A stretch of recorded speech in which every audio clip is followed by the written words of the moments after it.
जहां से उठती है सच्ची खबर, वहीं से शुरू होता है छत्तीसगढ़ नाउ। नमस्कार, मैं ज्योति और आप देख रहे हैं छत्तीसगढ़ नाउ डिजिटल। जब पूरी दुनिया ऊर्जा संकट और संसाधनों की कमी से जूझ रही है, तब भारत जैसे विकासशील देश के लिए अपने खनिज संसाधनों का विवेकपूर्ण और पर्यावरण संवेदनशील दोहन एक रणनीतिक आवश्यकता बन गई।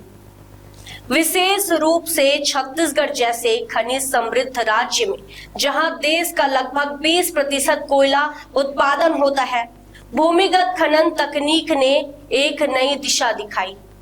यह तकनीक न केवल खनिजों के लिए कुशल दोहन की सुविधा देती है, बल्कि पर्यावरणीय क्षति, सामाजिक असंतुलन और जन विस्थापन को भी न्यूनतम करती है। भारत सरकार द्वारा 6 अगस्त 2025 को जारी एक आधिकारिक प्रेस विज्ञप्ति में भूमिगत कोयला खनन को पर्यावरणीय, सामाजिक और भूमि उपयोग के दृष्टिकोण से अत्यधिक लाभकारी बताया गया है। विज्ञप्ति के अनुसार भूमिगत खनन से सतही संरचनाओं को न्यूनतम क्षति होती है, जिससे कृषि भूमि, वन क्षेत्र और आवासीय इलाकों की सुरक्षा सुनिश्चित होती है।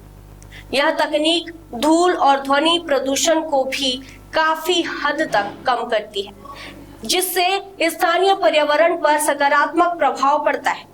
इसके अतिरिक्त भूमिगत खनन का सतही प्रभाव सीमित होता है, जिससे अप्रत्यक्ष ग्रीन हाउस गैस उत्सर्जन भी घटता है।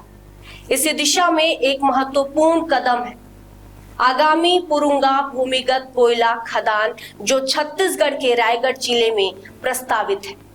यह परियोजना 2.25 मिलियन टन वार्षिक उत्पादन क्षमता के साथ विकसित की जा रही है। यह परियोजना न केवल स्थानीय लोगों को रोजगार और आजीविका प्रदान करेगी, बल्कि उनके जीवन स्तर को भी बेहतर बनाएगी। विरोध की वर्तमान लहर जो भूमि अधिग्रहण और पर्यावरणीय प्रभावों को लेकर फैलाई जा रही है, वस्तुतः तथ्यों से परे है। भूमिगत खनन परियोजनाएं सतही खनन की तुलना में कहीं अधिक पर्यावरण अनुकूल और सामाजिक रूप से स्वीकार्य है।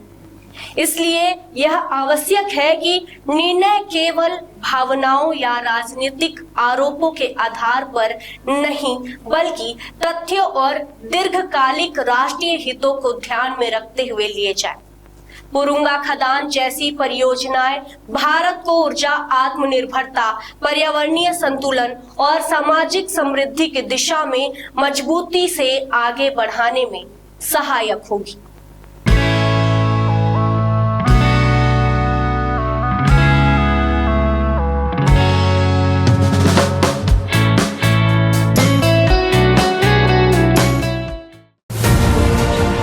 खबरें नहीं रुकेंगी। छत्तीसगढ़ नाउ, हर पल आपके साथ।